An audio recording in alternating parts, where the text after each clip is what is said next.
তোমাকে আমি বলে যাই, ছোট ভাই, তোমরা সবাই মিলে, তোমার পূর্বের সবাই মিলে, যত মানুষ আল্লাহ সৃষ্টি করেছে সব মানুষ মিলে, যত জিন আল্লাহ সৃষ্টি করেছে সব জিন মিলে, যেদিন আল্লাহ সৃষ্টি করেছে সেই দিনের পর থেকে যতদিন এই সৃষ্টি আল্লাহ টিকায় রাখবে আর যুগে যুগে মানুষ পাঠাবে পৃথিবীটাকে স্থির রাখার জন্য, ততদিন যত মানুষ যত জিন সবাই মিলে যদি পরিকল্পনা করে একটা অপরাধ, নতুন একটা অপরাধের তৈরি করে, মনে রাখবা আমার রব যদি ক্ষমা করতে চায়, তোমরা সব মানুষ আর জিন মিলে এমন কোনো অপরাধ তৈরি করতে পারবা না যেটা আমার রব চাইলে ক্ষমা করতে পারে না।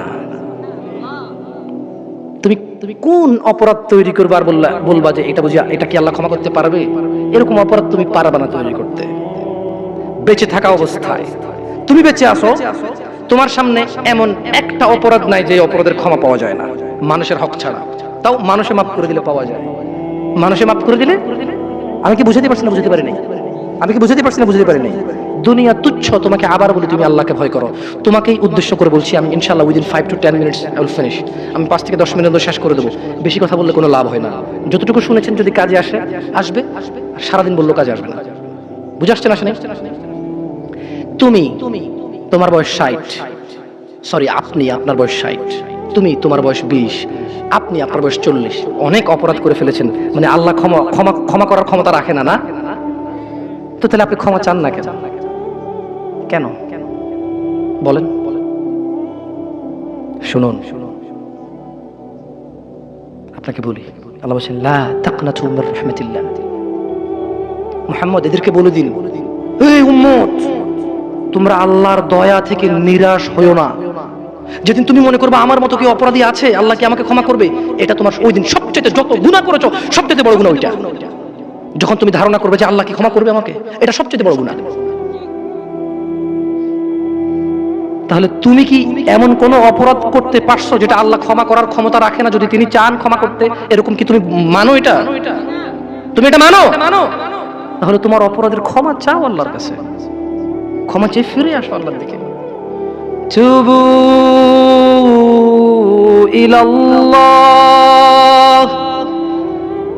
তাওবাতান নাসুহা। ফিরে আসো আল্লাহর দিকে একনিষ্ঠ ভাবে। তুবু ইলাল্লাহ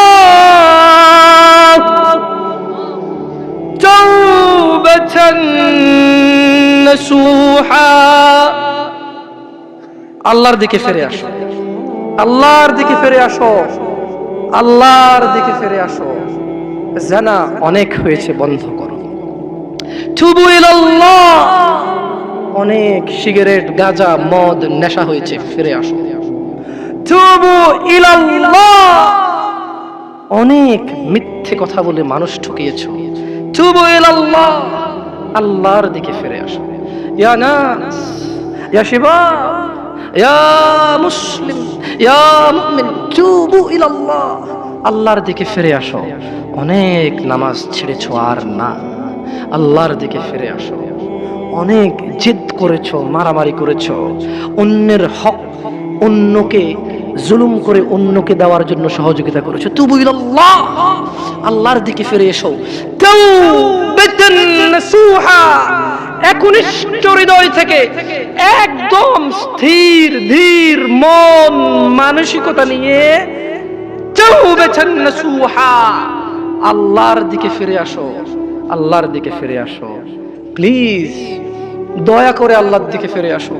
ইন্নাহু হুয়াল গফুরুর রহিম, তিনি ক্ষমাশীল, তিনি তোমার অন্যায়কে নেকিতে পরিবর্তন করে দেবে, তিনি তোমার অন্যায়কে সওয়াবে পরিবর্তন করে দেবে, তিনি তোমার জমিন থেকে আকাশ অবধি গুনাহকে জমিন থেকে আকাশ অবধি নেকিতে পরিবর্তন করে দেবে।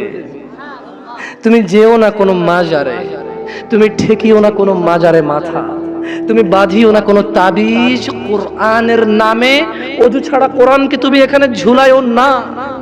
তুমি মহিলাদের মাসিক অবস্থায় কোরআনকে ঝুলাইও না। কোরআনুল কারীম এই তুচ্ছ কাজের জন্য আসেনি। শিফাউল লিল মুমিন। তুমি একটু বুদ্ধিমান হও, নাপা তুমি খাও গলায় নাও না, কোরআন তুমি পড়ো না গলায় নাও, তুমি একটু বুদ্ধিমান হও, তুমি একটু বুদ্ধিমান হও মুমিন। তোমার এখানে যদি সূরা ইয়াসিন থাকে, তোমার এখানে যদি সূরা ইয়াসিন থাকে, তুমি বোঝো তুমি টয়লেটে যাচ্ছ সূরা ইয়াসিন নিয়ে, আল্লাহকে ভয় করো। আমি কি অনেক খারাপ কথা বলে ফেলছি? প্লিজ ক্ষমা করে দিন, আমি ছোট মানুষ, আমি ছোট মানুষ, আপনাকে বিরুদ্ধে বলতে আসিনি, আল্লাহর কসম আপনি রাগ করিয়েন না। ধরেন সূরা রহমান আপনি হাতে রাখলেন, টয়লেটে গেলেন, স্ত্রীর সাথে ঘুমাইলেন, গোসল করলেন, সিনেমা দেখলেন, আপনার বউয়ের মাসিক, হায়েজ, নিফাস, টয়লেটে গেল, মিথ্যা কথা বলে, সিনেমা দেখে, গোসল করে, আপনার সাথে ঘুমায়, অন্তরঙ্গ সম্পর্কে জড়িত হয়, ওনার কোমরে সূরা ইয়াসিন। বলেন কোরআন কি এত তুচ্ছ জিনিস? বলেন এটা কি ন্যায় না অন্যায়? আল্লাহকে ভয় করা উচিত নাকি উচিত না? আল্লাহকে কেমন করে ভয় করা উচিত? হাক্কা তুকাতি, যেভাবে ভয় করা, যেভাবে ভয় করা উচিত। আরেকটা কথা বলি, দুনিয়াটা কি বলেন তো? একটু আগে কি বলছি? মাতা, খেল তামাশা। দুনিয়াটা কি? আল্লাহর কাছে কি আছে? উত্তম এবং স্থায়ী আছে।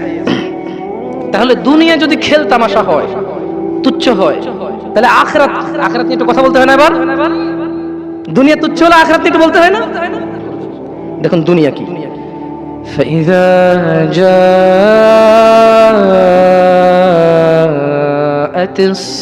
الصاخة يوم يفر المرء من أخيه وأمه وأبيه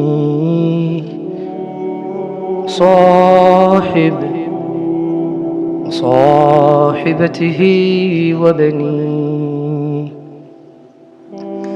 لكل امرئ منهم يومئذ شأن يغنيه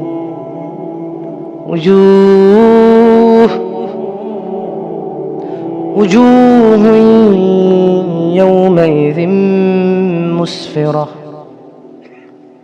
ضاحك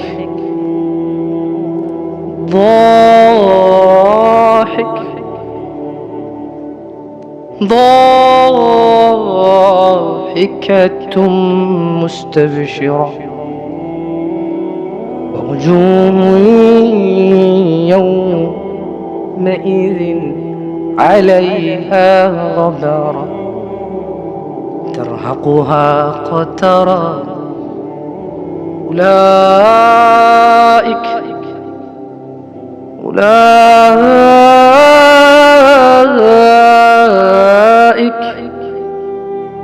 هم الكفرة الفجرة